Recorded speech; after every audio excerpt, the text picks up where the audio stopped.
গণ আন্দোলন বলেন, গণ অভ্যুত্থান বলেন, জনগণকে নিয়ে করতে হবে। জনগণের পক্ষ থেকে নো রেসপন্স।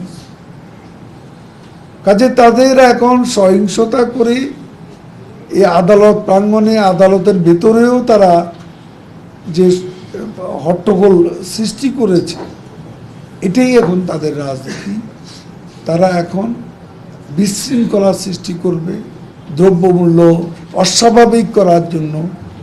এর পেছনে তাদেরও একটা কারসাজি আছে, সেটাও আমরা তদন্ত করছি।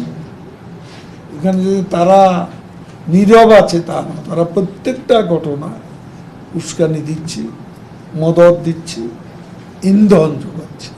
রাজনীতিকে আমরা রাজনীতি দিয়েই মোকাবেলা করব।